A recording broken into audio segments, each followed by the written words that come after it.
And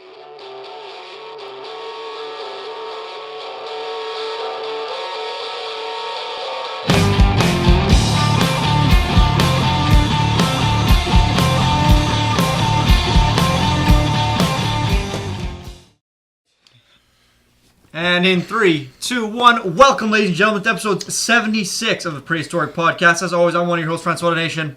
I'm Andrew Sorsdahl. And Dickhead still isn't back yet.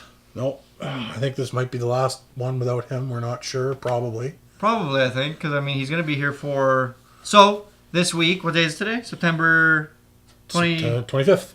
It's my mom's birthday. So, right. I gotta... Did I wish Jane a happy birthday? I don't think I have yet. I gotta do that. Yeah. Thanks for reminding me.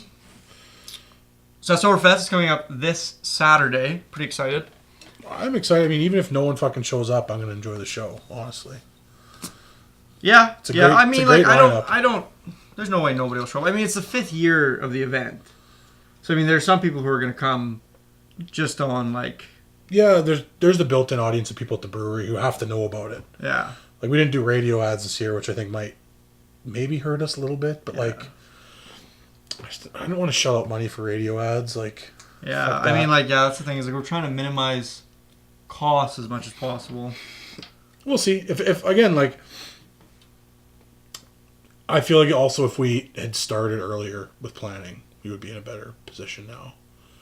But there was just no other way. The summer was too crazy for everyone with personal stuff to like what we're gonna do. Spend the entire time we were in BC for Metallica planning Oktoberfest. Yeah. That it just wasn't gonna happen. I initially thought we'll carve out an hour or two just to sit down and figure some shit out, but it just wasn't gonna happen. And I'm okay with it. And ultimately, I don't think we'll lose too much if we do lose anything. But I don't want to be Debbie Downer. The event hasn't even happened yet. If we have a day like today, there will be people there. That would be 100%. Sweet. It would be really awesome if we had a day like today. Yeah, I think it's supposed to be good. We got rain out of the way. I'm gonna just check the forecast, but I think we're in good shape. But yeah, so we got that coming up this weekend. Super stoked on the bands that we've got.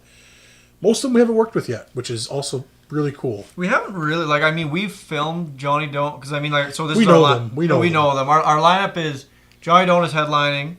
We have the Wolf, which is a 3-piece all-female band from PA. We have Rancher Son, our dear friend, Rancher of Son. ours, Justin LaBrash, who we did our most recent music video for. Front row seat, go check it out on YouTube.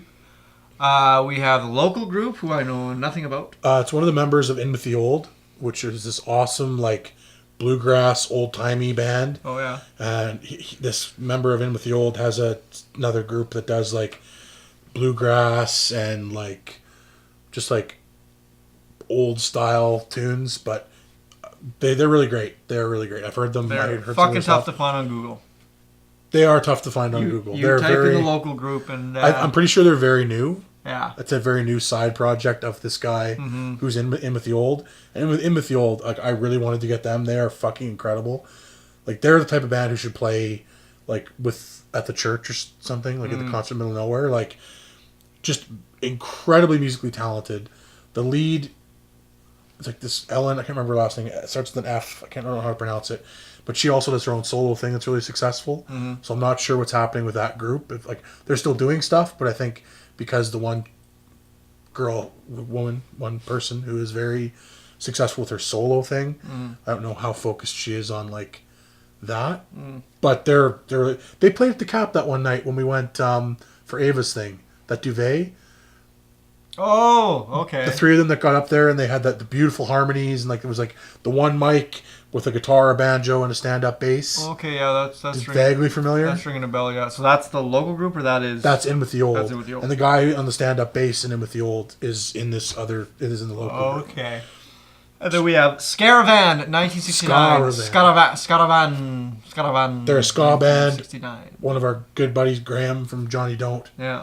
I fucking love him. He's such a nice guy. Such a nice dude. Very talented. Very talented. Bands. He's in a billion bands. He actually saved our asses because we're we had all these bands yeah, we're interested, and then either not get back to us or back out. Yeah. So And it's funny. It was just like our own poor planning ultimately. But anyways, I contacted Graham. I'm like, hey, you're in a bunch of bands. Do any of your bands want this deal that we're offering? Mm-hmm. And he's like, I'll let you know. And then he says Scaravan for sure.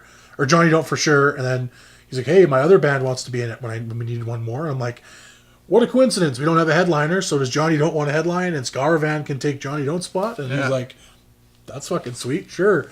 So that worked out. I think Scaravan is a bunch of people. There's a lot of people in that band. Yeah, it's like a bunch of people who are in the Saskatoon music scene and have other projects, and they're doing this thing. But it's from what Graham said, they're getting fairly successful. Like people really enjoy their shows, and I listen to some of their shit, and I personally really like ska music. It's interesting. It's got that like all the different it's got a different vibe to it than a lot of the other stuff. Yeah, it's an interesting genre to try to define. That's like honestly, that's my favorite thing about Johnny Don't is how like different they are than almost anything else. I think it's like they're kind of sublimey in some ways. They describe. I think how they describe themselves is the best way to describe them. They describe themselves as the Bare Naked Ladies meets like Red Hot Chili Peppers / I would say Sublime. Yeah. They've got that like that bass, the intense like bass lines and like the funk element. The lyrics are very like that kind of comedy. Well, some of them are, but they have that great song about an inflatable, a blow up doll. They're a lot of fun. They're just a fun band. They're just and I haven't seen them since Dogpatch last year, or was the year before that? Not this year, but the year before that. Yeah. Oh, okay. Yeah. No. Oh yeah, because that was the only year you came to Dogpatch. No, I've been there 2 years. Since second year of Dogpatch. So. Okay. So first year you came. Yeah. So not last year, but the year before. Yeah, first year I came. That's right. Yeah, they were a lot of fun at Dogpatch. And then Paul Kuzbeck, who I got an email today and confirmed that, but we'll see. Yeah, he said awesome. he's down to come play. So yeah, I just got to send him an email. Just be the opener like the he said he's playing at. So what's the other thing? We're not even going to mention it. We're not. Why? I'm just kidding. It's just going to come out like the day before. It's Nuit Blanche. Which has famously been. I'm not going to even badmouth anything. It was just we had considered being a part of it as artists, like as making a film, and they made it very difficult to even find out how to do that. Unless you're doing something very traditional, like you're going to do like a painting. At least this is how I took it. Maybe I'm just really fucking stupid, which is probably the case, and like misread the information. But it seemed very, very much to cater to traditional art, and that's not necessarily a bad thing. I don't mean to say that traditional art is like shit or anything like that. That's not what I'm trying to say. But it's they tout this event as like this is for like the art community, and like to me that encompasses like a lot more than just like visual artists. It's like anyone who considers himself to be an artist. So like musicians, like even chefs. Like, and last year they did have a theme of food. But anyways, the point being, this year they decided to add a free stage to their event, which could sink us a little bit. Well, but they got a pretty good headliner. Who's headlining again? Bombargo. They're really good. Yeah, they got a good headliner. Plus, it's an event that's been going on for a while, and I'm pretty sure they have some significant funding behind them, as far as like sponsorship and or grant money. Yeah. But bringing up Paul Kuzbeck, he's opening for Bombargo and Sammy Lee's band. Sammy Lee. Yeah. Man, we should have maybe shot him a. I did way back. He's never even responded, probably because he was doing this other event. Yeah, so that's probably what. But yeah. So Paul was nice enough. He said that he said he doesn't go on at Nuit Blanche till like 7 or 8 or something. So he said if we get him an earlier spot, he'd be down to come down. And so yeah, I got to shoot him an email today. But yeah, hopefully he'll come play for us at 3 for a while. Yeah, but I think it's just gonna be a good chill time. I mean, I always liked Sastoberfest. We've literally been every year. Or I have anyways. I don't know if you... Yeah, you were. I wasn't there the one year. When, like the Party Animals year. Or the first year. Only the first year you were there. Yeah, you weren't there the second year. Yeah, I wasn't there the second year. That was such an insane time when we did the Beer Olympics. Yeah. That was the first year of the Beer Olympics. The second year. Yeah, they didn't do it the first year, I don't think. They did pieces of it, but it wasn't the same. Yeah, there was like... I'm trying to remember. I think they did the relay, and I think... Was there a pro eating contest first year? Yeah. Yeah, I think so. There was Steinhold, the relay, and the pro eating contest. That was it. Yeah. And then, yeah, like, kind of crazy to think that we've participated in that event. Now, after this year, we will have participated in that event in just about every capacity you could, short of, like, working every single of the volunteer positions, but, like... And playing the stage. And playing the stage. Well, that'll be once Chaos Thief... That's when Chaos Thief gets going. We could play the stage this year, if we wanted to. It's fucking hard. We're running the bitch. We just go up there. We just go up there. Feelings. Feelings. I just try to work out, like... I'm not going to say anything about that, but my stand-up routine that I've been sort of dabbling with. There I you could go. just pull that out of the, like, totally unfleshed out, No, barely written. Yeah, we canceled Joey Dolan last minute, and now Andrew with a stand-up. Oh God, I would just fail so miserably. So yeah, it's kind of cool to be, because we were there to film the Film League Wolves one year, and then the following year we were there totally as participants. We entered a Beer Olympics team. Yeah. And the year after that, we sponsored a Beer Olympics team. We were there to film. Mm-hmm. So that was kind of cool, like sponsoring and seeing them. They had a good time. That was fun. That craft beer just gets you so fucked up. Oh, so fast. It's like some of the beers they have are like 8%. But I also find that, like, I don't know if it's like the preservatives, the lack of preservatives, or what it is, but like, I just find that, like, it hits me so much differently. I'm just always there, and I haven't eaten all day. Every time I go to Pederson, I haven't eaten all day. And it's always I go, because sometimes we go there to eat, and I'll always be like, hey, I'll have a pint of this. And then I'll have the pint before I eat anything. But then I'll be fucking wasted when the food comes out.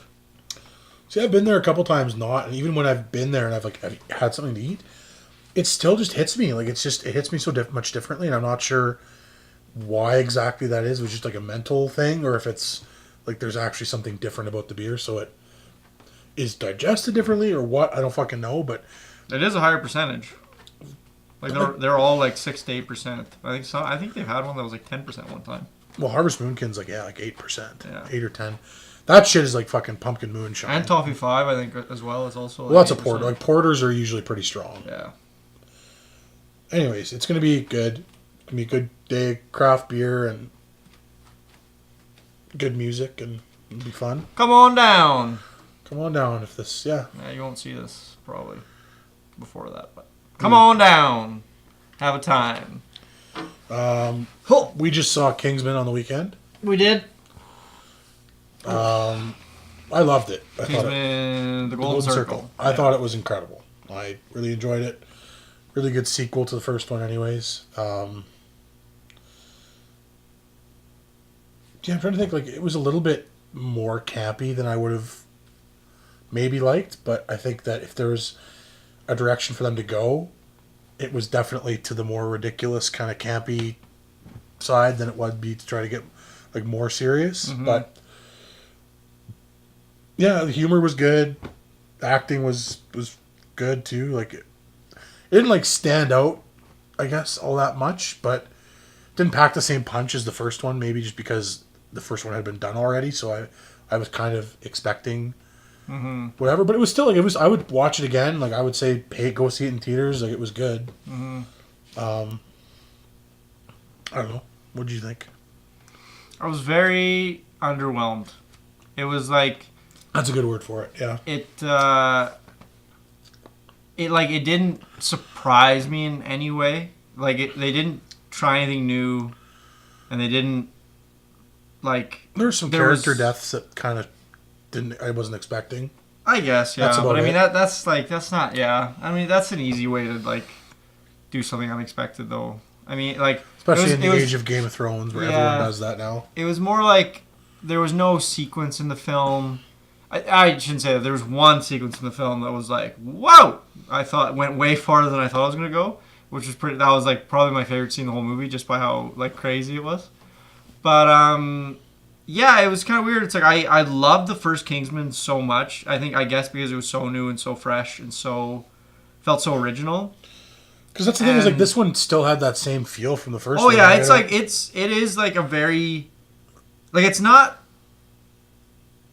a bad movie. Like it's not like yeah, there's nothing bad about it, but it's like I feel like middle, like yeah, neutral. it just kind of continued. Like the thing I loved about like a sequel this year that came out that I loved was like John Wick 2, where it was like it felt the same. They kept the same tone, but everything was just fucking cranked up to 11 from the first one. And it was like, how do you even crank up the first John Wick? And then the second one totally did it, and like just blew my mind with just how clever they were with the choreography of all the action sequences and like just how much they were able to do with that.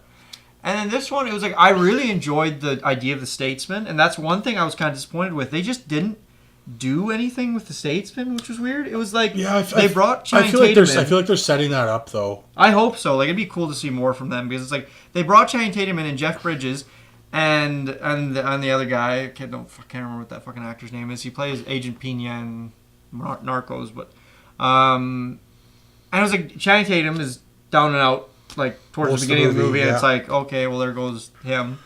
And then I don't want to spoil anything, but Jeff Bridges doesn't do anything. Like it's awesome. He's just Jeff Bridges, but he's just but it's the same. It's the same as more or less as Michael Caine. Like he's like Michael the leader. Caine had his like. Well, there was that scene like where he betrayed them and you fucking. Yeah, there's a scene with like the dog. He had his scenes. It's just like the Statesman served essentially kind of one big plot device in the movie, and then they were just like fucked off from there. Yeah, it's like it would have been like there were sequences of the Statesman that I would have really liked to see them like because it was very much they focused on Eggsy and with Colin Farrell, whatever his name is, fucking Galahad and fucking Merlin.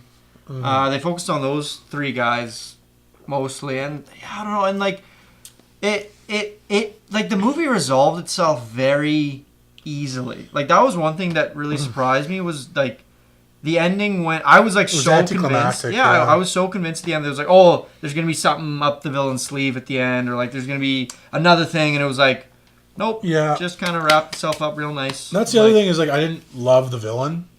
At first, I thought it could have been really good. Yeah, like there was that hints of that. Like at the beginning, like that's another thing I should say. There's a scene at the very beginning when you are first introduced to her. That is fucked, and it's like that was also really good because it was like this woman is evil. Yeah. But they never really like went into why she's evil or like what her background was. Like Samuel L. Jackson was a way better villain. Like yeah, and he was more fleshed out and like yeah. But I feel like again, like it's not motivations. Really a point. I feel like I'd like it better on the second watch. Just like knowing more, like what I'm getting into, maybe a little bit, and like because I also feel like this one kind of suffered from trying to do too much again. Like I don't want to spoil anything, but it's like they have to like go and find the statesman, and like they have to like save Galahad maybe or not. We don't know if he's alive or dead. Yeah, that might have been one plot point that they could have eliminated. Like that is the. I mean, like, I don't think it's spoiling anything to say that Colin Farrell's in the movie because he's all over the advertising. Yeah. It's like he was an awesome character in the first one, but it's like honestly he didn't need to come back. Like there was no reason for his character to come back. Like he didn't serve any real purpose. He's like anything he did in the movie, you could have just given that bit of shit that he did to somebody else. Like there's no. It was just like that's why it's like it was writer's remorse big time. Like. They killed him in the first one. They're like, fuck. Like, I really like that character. I want to come back. Yeah. So let's fucking come up with some bullshit reason to bring him back. That and the whole, like, then they had to write in those, like, the things they put over the... Yeah. And it's whatever. And then that became a huge plot point with whatever the fuck his name is. Yeah, that was... That was the thing. Like, Agent Whiskey was my favorite thing about the movie. Let me go honest. Like, I liked his character and I liked how they...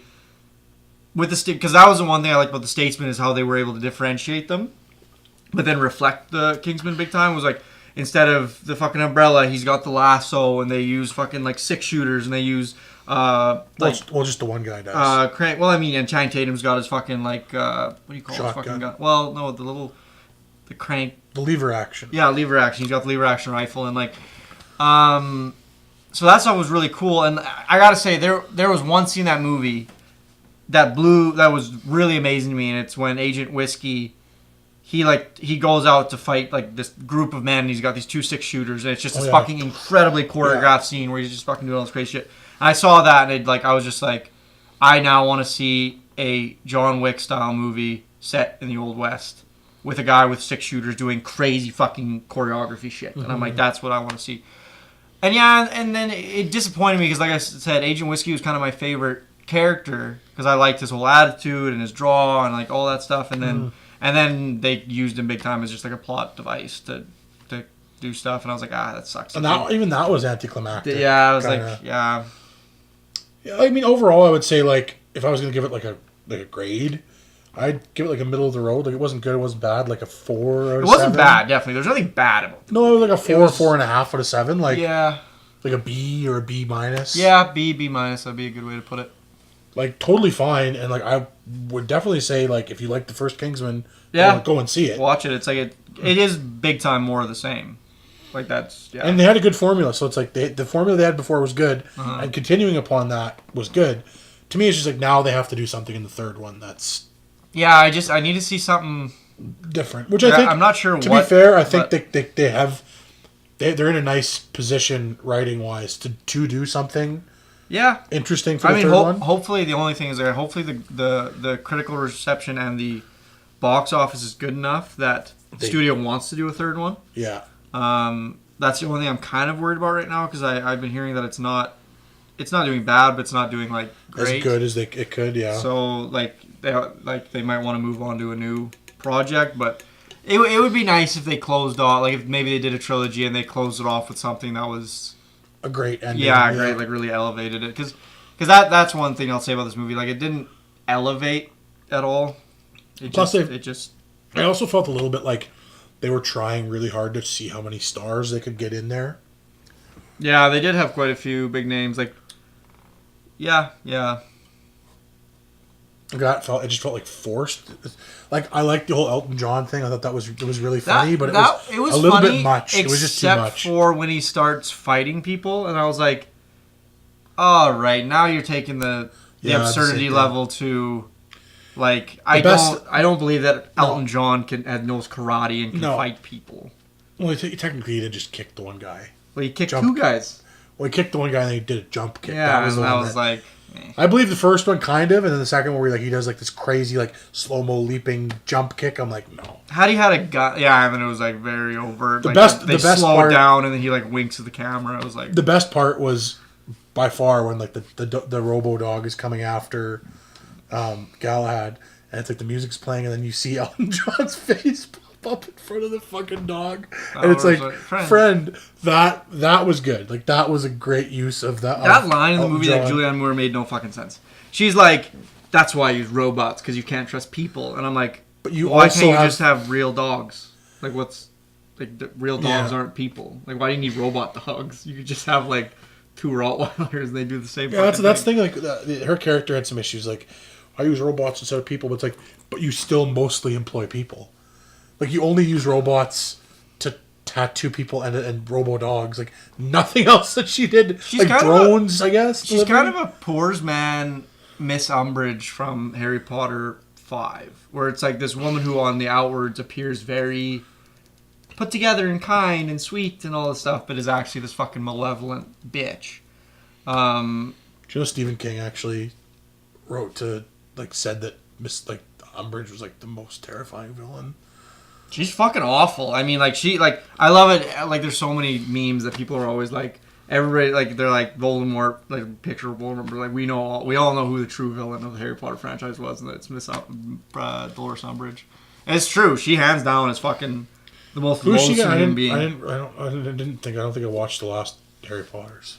Well, in the 5th one, she works for the Ministry of Magic, and she kind of, like, right. Because there's like the Minister for Magic. Which one's the 5th one?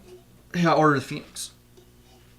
Oh, so I kind of remember her. I guess I think I watched the first.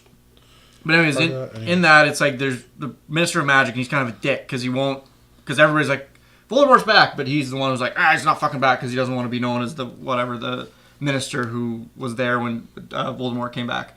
And anyways, Dolores is like, like I don't know if they ever tell you if she's a Death Eater or not. Like maybe in the book she is, but I can't remember that. But anyways, she's just like a fucking bitch and is like totally backs the minister and is like, Voldemort's not back. Fuck you, Harry Potter, and is constantly trying to get on Harry Potter's back. And then she goes and she teaches Defense Against the Dark Arts at Hogwarts, and then she changes the whole curriculum so that they don't actually learn anything. And then everybody's pissed off, and then she gets Dumbledore fired, and then she becomes headmaster. Or did she become? Yeah, I think she becomes headmaster for a while. Acting headmaster. Yeah, and anyways, she's just the worst. She's the fucking worst, and she's a bitch and a cunt, and like just a bane to all those people. I mean, yeah, just a very, very, very well. I don't know, just a great villain. My favorite villain, probably just to segue into that a little bit, I think probably one of the best villains and best acted as well is Nurse Ratched in One Flew Over the Cuckoo's Nest. Just the worst bitch. Like I see that, I can't even know who that actress is. Like every time I see her face, I'm like, I just want to fucking hit you. I don't know. I'm gonna look that up. It's one of my favorite movies. I should know this, but it was one of my dad's favorite movies. Fuck, I love that movie. I have to watch that again. 75. 75. Yes. And the actress is Louise Fletcher. Louise. She kicked the bucket now? I think so. No, she's alive. Nice. She's in Cruel Intentions as well. And she's in The Exorcist 2, The Heretic. And... Never watched The Exorcist 2. That's a fucking weird movie. But yeah, she's in One Flew Over the Cuckoo's Nest. Like, she does such a good job of making you fucking hate her. You've seen that. You've seen One Flew Over the Cuckoo's. You've had to. From high school. So fucking good.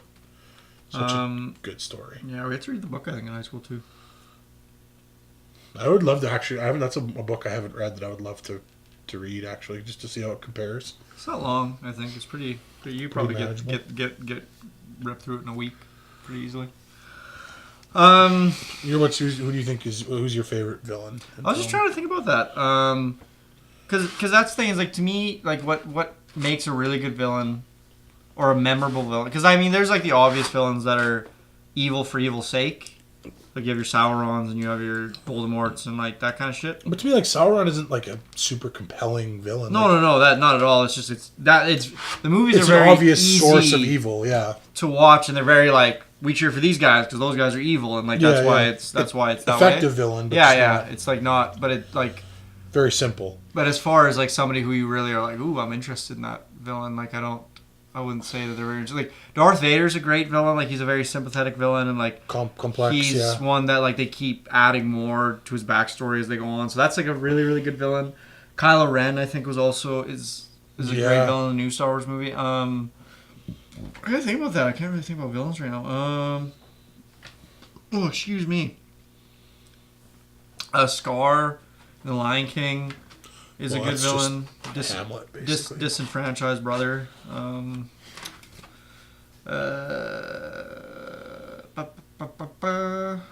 a movie that came out recently that I really enjoyed. Fuck, we were just talking Michael about that. Keaton in Spider-Man movie is a good villain. Great villain, because he's not really he's more like not an anti-hero, but like... He's a villain. He's just doing things for sort of a good cause. Like, he's stealing bread for his family. Yeah, kind of. And also murdering people. But sure. And also murdering people. Sometimes you need a murder to steal bread. Fucking Clive Owen in the... What's that movie when he's robbing the bank? Bank job? No. Fuck, what is that? I always forget the name of that movie. Anyways, he was good in that one. Had a lot of interesting motivation. But again, like, you're kind of cheering with he's not really a villain per se. Well, I mean, I don't know. It depends on what you consider a villain. Like, he's breaking the law and he's the bad guy. No, well, not really. You're kind of rooting for him though. Yeah, to succeed in evil. Like, but I mean, like he's still like a bad guy can still be. But he's not the antagonist in the movie. He's the protagonist. Well, that's the thing, though. Can the protagonist also be an antagonist? Can he be both? I guess. I mean, like ultimately, it's like how do you view Walter White, Breaking Bad? Well, that's the thing. Is like, is he the villain of his own story? He's for sure a piece of shit, but he's as far as like if you're taking like a writing class, like he's not the one you're supposed to root against. Yeah. Like he is the protagonist. Yeah, you are rooting for him. So that's the thing. Is like, are we talking about villains and villainous? I think people, or are we just talking about like the main character of the story? Both. I think we're talking about who is the antagonist. Yeah. That has been most compelling. Maybe, I don't know. Davy Jones in the Pirates of the Caribbean movie is fucking awesome. He was good because they really they did a lot to work with his sympathies and stuff. Mm-hmm. And he's probably one of my favorite cinematic villains ever. Just because of I've never seen such wonderful creature design ever. Mm-hmm. Like he's so well impressive designed. For sure. So I'm a big fan of Davy Jones. Gollum in the Lord of the Rings is a fucking great one. Great character, yeah. Yeah, maybe Gollum from the Lord of the Rings. He might be the most sympathetic villain ever, where it's like he's very complex. Half character. the time he's breaking your heart, and half the time you're like, fucking kill that little bastard. Yeah. Yeah, maybe Gollum from maybe Lord of the Rings gets it again for me. I don't know. I don't think about that one. That's an interesting question. Yeah, so I briefly, well, not even briefly, Donald J. Trump. Speaking of villains. Donald J. fucking Trump is on a tweeting rant again. Oh, God, what's he saying now? Okay, it's actually kind of fucking ridiculous. I'm just trying to grab my phone because I screenshotted all the... they have literally had interventions with him, where they're like, have you seen the latest episode of South Park? No, I haven't. We should watch that. Because it is directly aimed at him, and it is so fucking funny. Oh, that's good. I'm excited now. I'll have to watch that tomorrow. The first episode was but the second episode, it was very, very strong. I'm trying to think, and I don't think are they ditching the arcing narrative? I think they might be. So I'm trying to think if the first episode led straight into the second episode. I don't think it might not, which makes me excited because I'm really sick of that overarching narrative. They did it for 2-3 seasons? Two. I'm done with it now. Okay, it worked well enough for those seasons. It's just very un-South Park. Yeah, I just liked it better when they were able to do... It's like, it kind of puts them in a box a little bit because they have to tie things in certain ways. I liked it better when it's like they could just do irreverent whatever they wanted. Like one episode and the next... Like an episode could be a Lemmy Winks episode that's fucking ridiculous, and the next episode is like something totally different. Okay, here we go. So, I guess this all started with there was a football game, and a football player decided to kneel for the national anthem. Again. Why the fuck does everyone get so fucking up in arms about this shit? I don't even care if you do, but it's like, why does the president tweet about it? So anyways, so this is what he tweets, and there's quite a few tweets. First one, and I think that they invited somebody to the White House that was on this team. So anyways, he tweets. So this is all on September 23rd, might I add. Going to the White House is considered a great honor for a championship team. Stephen Curry is hesitating, therefore invitation is withdrawn. Oh no, this is about Stephen Curry who's I don't want to go to the White House. This is the first one. So this is the first one, and I'm just like, this leads into... Yeah. Okay, next one. If a player wants the privilege of making millions of dollars in the NFL or other leagues, he or she should not be allowed to disrespect... ... our great American flag or country, and should stand for the national anthem. If not, you're fired, he says. Find something else to do. Oh, God. You're fired. Iran just test-fired a ballistic missile capable of reaching Israel. They are also working with North Korea. Not much of an agreement we have. Why are you putting this on Twitter? Anyways, next one. Democrats are laughingly saying that McCain had a moment of courage. Tell that to the people of Arizona who were deceived. 116% increase in something.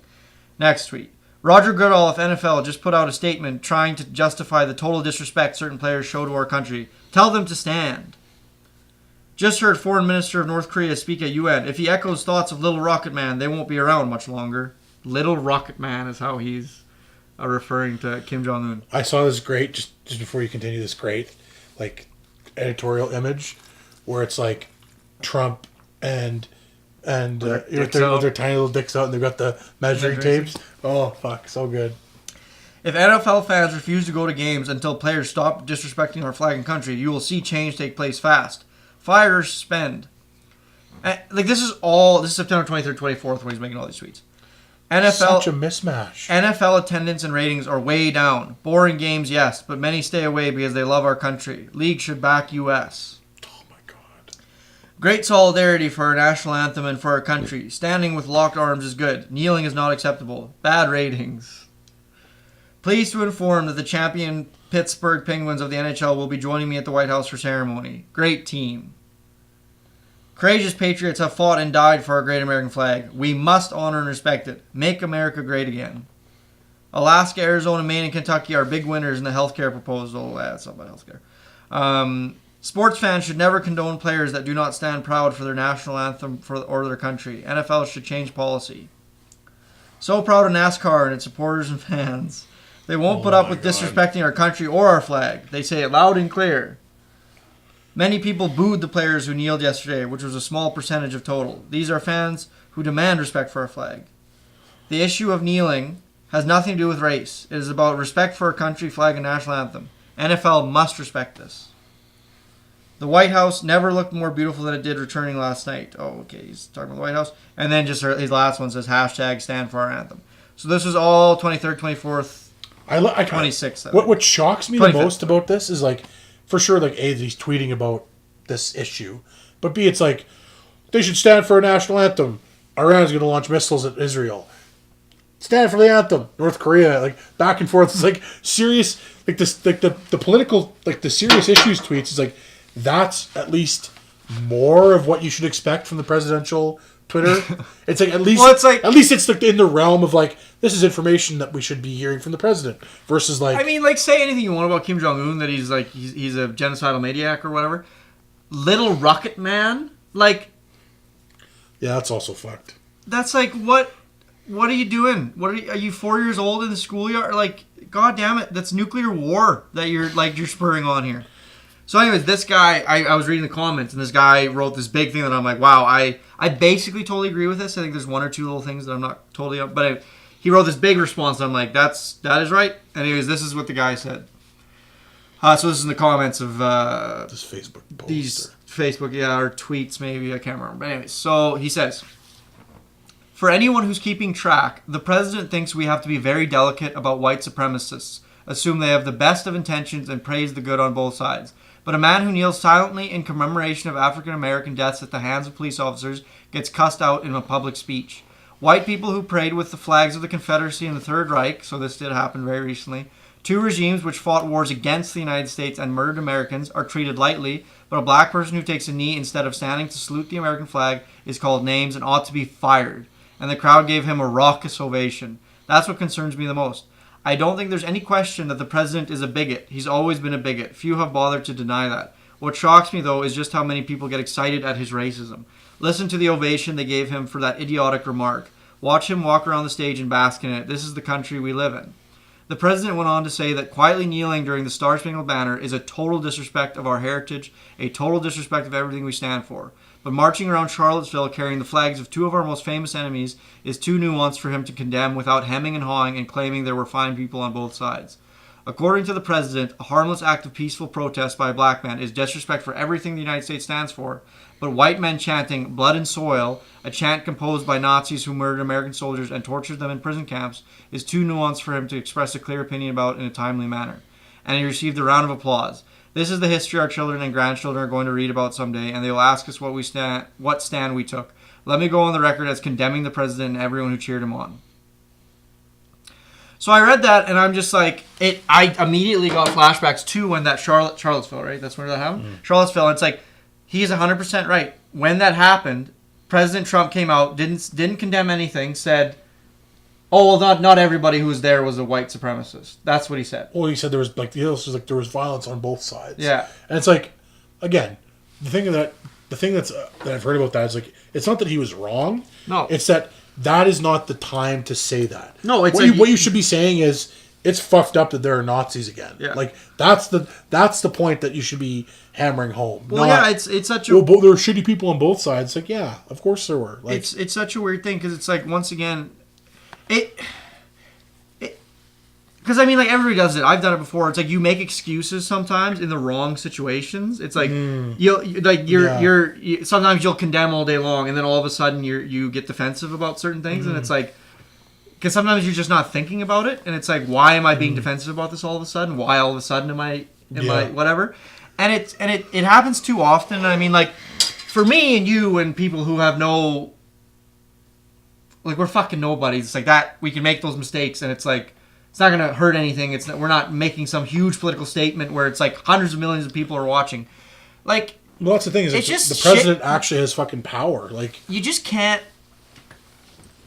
And like I said, it's like it's not even a clear-cut issue with the whole, like, him kneeling during the anthem. It's not like, oh, he's bad for doing that. Like, it's not a black and white issue. It's like, maybe there is something to protest. Like, there are questions to be asked there, and for sure, there's stuff to be protested with that. It's like, if a group is saying we are marginalized, you don't just say no, you're not.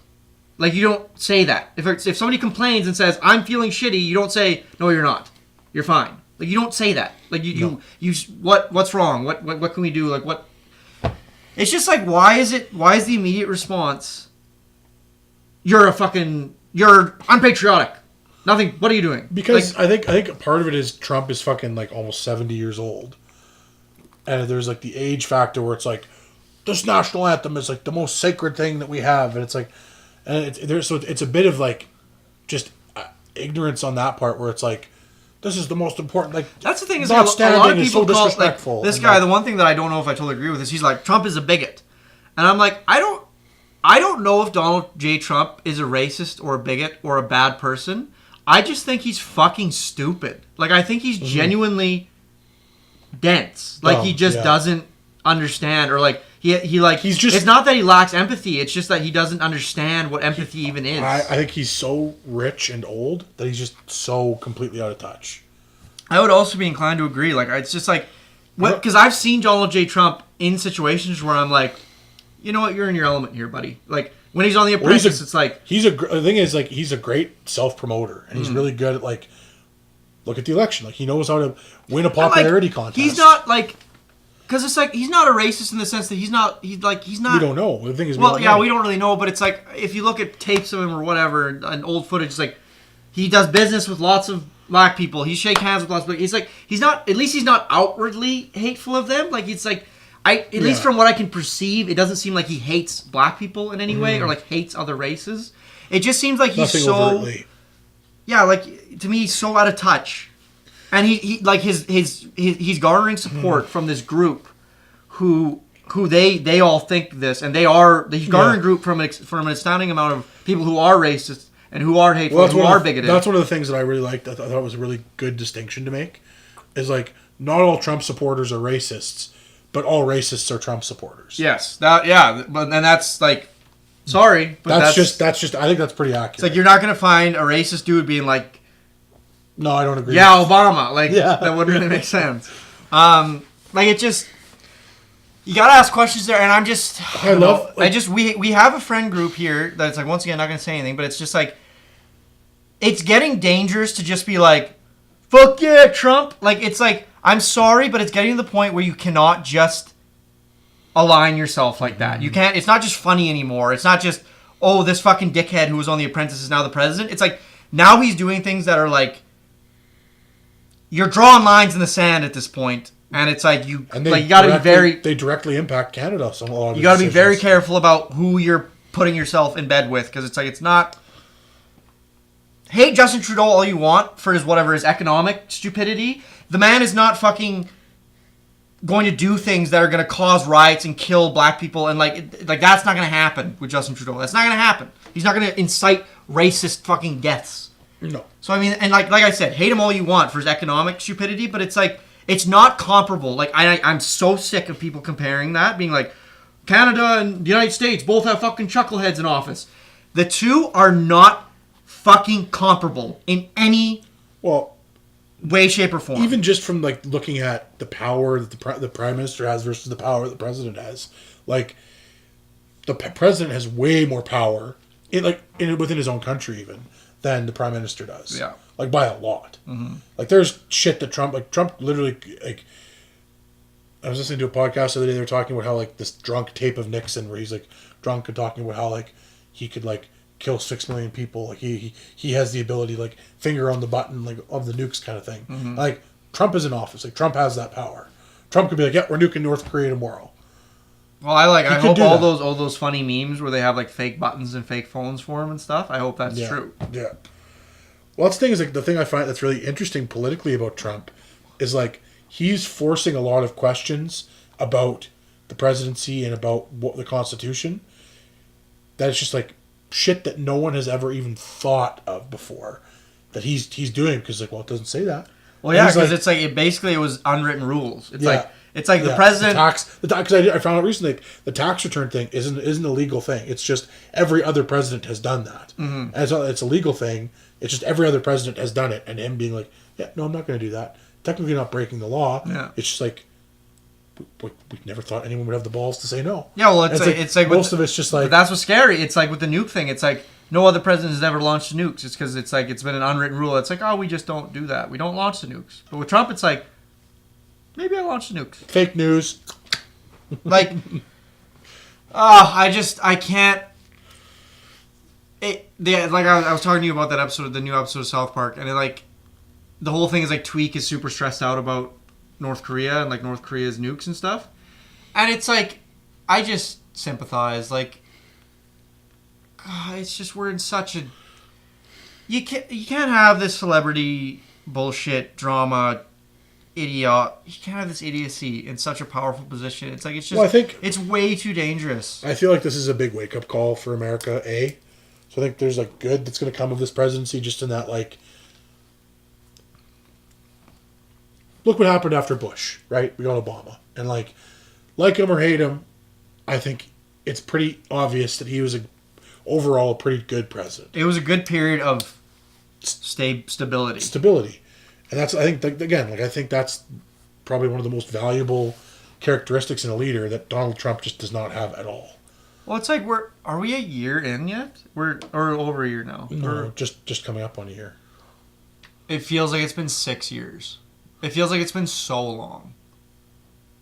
Yeah, he hasn't even done his first year yet. Like, what did that one... Was it Colbert? I don't know, one of those comedians. Once again, I'm not going to say that I particularly enjoy it. Because, like, the one thing that's really annoying to me, actually, about this current political climate is, like, there's way too much material for all these day show comedians to use politically now. Mm-hmm. And it's really kind of irritating. Because it's like a one-track... It's too easy. It's one-track records. They harp on stupid bullshit just as much as they criticize legitimate things. So that's the thing. Is like, I'm not a huge fan of that. But anyways, I think on one of these day shows...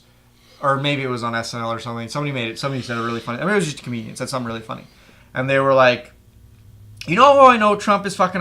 This isn't good? Like, this is not a good presidency? He's like, I know his whole cabinet. Yeah. Who said that? He's like... John Oliver, maybe? Yeah, he's like, it's not Jim good. Jeffries, maybe, He's actually. like, you know what's a good... It was Jim Jeffries. He's like, you know what's good is like when it's like, you know the president, but you don't know fucking anyone else. It's like, do you know who the financial minister of Australia is? No, because... They're not fucking up, basically. And then he's like, I know, I can name. And then Jim Jeffries sits there and names like all of them. Yeah, it's like, this isn't good, then I can do that. Yeah. So that was really funny. That's such a good point. It's so true as well. Like, yeah, it's like, if it's like, it's the whole out of sight, out of mind thing. And this is all insight in mind all the time. Well, it's just like, that's the other thing is like, Trump is fucked. And then everyone who he hired, like all his cabinet or so, like. And so many have left and been fired. And like. That's the thing is like people talk about like, oh, it's good that Trump is going to be in office because he's going to run the president run the country like a business. But it's like, you know what you get to do when you run a business? You get to fucking fire people when they don't agree with you. Oh, absolutely. And that's not a good thing. You cut costs at every turn, and it's like Susie needs medicine. Guess what? Fucking dad, working man, you're fucking fired. I don't give a shit about your little daughter. Yeah. Well, it's like that's one of those things. It's like. It's not good. It might be good for a business, but it's not good for a country, especially politically, to like just fire someone who criticizes or disagrees with you. Oh, it's terrible. It's like it's censorship. It's like Yeah. It's like it. It's like you said. It's like nothing he's doing is illegal. But it's like, why does everything he does feel so fucking illegal? It feels so bad. It's like feels very like that's not good. Like No. not like and like the Jared Kushner thing. Like I can't wait till that just keeps getting peeled back. Like he quote occasionally used personal email for White House business already. Like already. This is the thing. It's like we're not even a year in, and it's already like Scams, borderline treason. Like borderline treason. Like it's just like fucked. It's so fucked. And say what you want about Justin Trudeau. Like, I get not agreeing or liking him for like political reasons because there are people who don't agree with him, and myself included. Once again, I would say it's like economically. I feel like people mostly disagree with stuff he decisions he makes when it comes to the economy. There's like the transgender, like the language bill that got put through. Yeah, that one's kind of more like there's a debate to be had there. And then there's like my biggest issue with him is he's like all like, yeah, I'm so gay rights and like I like everyone, but at the same time I'm pro women's rights, but I'm gonna do business and sell arms to Saudi Arabia, the country that has like the most atrocious human rights record on both of those counts. Yeah. But look, I'm marching in the Pride Parade. I'm all good. Don't worry about the stuff that we're doing. That's like to me that's so like classic politician though. Like that's exactly, it's like so status quo to me. It's like I expect this because it's like obviously he needs to photo op and he needs to keep up relations with Saudi because he can't just not have relations with Saudi Arabia. It's like I don't exactly know why, but I mean like I'm going to assume that not economic. You could, but I'm going to assume that they have oil, but it's like we also have oil. So I'm going to assume that it would be worse for us than it would be good for us. I mean, for sure. So it's like there's stuff. It's like once again, it's like there is a lot to criticize there, but it's like I can see what's going on, kind of. Whereas like J. Trump, like he just says shit, and it's like I didn't even know that the Twitter was as bad because like people make fun of him and his Twitter using, and I never knew it was bad. But it's like when I went to go look at these things, I'm like, holy shit, the guy actually tweets like 15 times a day. You know what's really Who fucking does that? He blocked someone who was like harassing him, and now there's a Supreme Court case that's ruling on whether or not it's the president can block someone on Twitter. Well, it's his own private Twitter account, right? Because he's not using the president's... No, but the idea is that you should have acts like it's like a free speech thing, and like if you can't, you shouldn't. I can't remember exactly what the argument is, but there's a strong argument for no, he can't because he's the president, and you can't deny access. It was just an interesting thing that was raised because he blocked someone on Twitter. And then the other point I was going to bring up, oh shit, totally just blanked on it. Are you talking about before that? You were talking about, before the Twitter, you were talking about... Just talking about he's just saying shit. And Justin Trudeau, I can see... He's just a politician, so he's just doing politician-y things, but... Yeah, I can't remember what it was, but... Yeah, I don't know. It's just the other thing I can see that shows how bad Trump is when you can compare George W. Bush favorably against Trump. And it's like, if you look... That is very funny. There's like, for a while, George Bush was like the worst, like stupidest president. And now it's just like... Everyone's like, I wish we had Bush. He was so insightful. Yeah. He was so insightful. Well, like, honestly, like, there was a thing, like, because there's that, I can't remember what the Supreme Court ruling was, but a while back, there was that Supreme Court ruling against the travel ban. Mm-hmm. And Trump's like, yep, we'll see you in court. And it's like, that was court. Like, that was the Supreme Court. And they said no. Like, we're not going to see, like, that was court. You're dumb. It's over. But then, like, comparing his reaction to, like, George Bush with a similar type thing, where George Bush was like, no, like I'm of course I'm disappointed, but we have to respect the Supreme Court's ruling, and they're trying to do the best job that they can. And he was so respectful. We have to respect what they do, and it's like the contrast between those two things. It's like why did everyone hate Bush so much? Like he's not so bad. He was funny. Like, but I mean, it's like obviously the war in the Middle East was. Yeah, that was one thing. And then, like, just, like, how he handled it. Like, a lot of shit happened when Bush was in office, like 9/11 and stuff. And, like, but I feel like a lot of crazy shit happened. I feel like a lot of that was the people around him, though. Yeah. It's like, I don't think. A lot of this Trump stuff, it's like, who do we blame? It's like, we blame specifically one person. Because he, like the George W. he's Bush very thing. willing to, like, say shit about it. Yeah. That's the thing is, like, once again, George W. Bush, he was a fucking politician. He made it not very easy to link things to him directly. Whereas, like, Trump, it's like, you make a direct line from you to this issue because you tweet about everything 70 times. Like, there's no anything. And it's all public record now. It's all history. It's like, I don't understand. Like, Donald J. Trump, me just thinking about Donald J. Trump, it's like, your legacy is going to be one of shit. Like, I don't understand how a man like you of your age, like, I can understand how Donald J. Trump is like, what's the next move for me? I've conquered the world of television. I've conquered the world of whatever. I'll conquer the world of politics, and I'll be the most powerful man in the world. I get it. Very vain, but I get it. But then it's like, so what you decide to do when you do become that most powerful man in the world is just shit all over any legacy and any positive sort of influence you've ever had in the world. It's like, you've just decided to make yourself into this fucking joke. Like, what happened? Why did you... My theory is that, and it's other people's, not like I'm the one who came up with this, but I agree with the theory that he's just a really competitive guy, and he didn't see really much past winning the election. And it's like he won the election, he's like, oh fuck, like I'm here, like what do I do now? Mr. Garrison. Like, yeah. It's like, I didn't think we'd win. Yeah. No. I'm sick of this. I think I'm just mostly sick of, like, the blind support he's getting now. Like, that's what I'm just tired of it. Like, I understand, like, if you're a racist fucker in the United States, I get it. Yep. What he's doing aligns itself with what you want. Good. So I get it. I get why you support him. But I know a lot of people who are good people, and they think it's a joke and they think it's funny to be all rah Trump.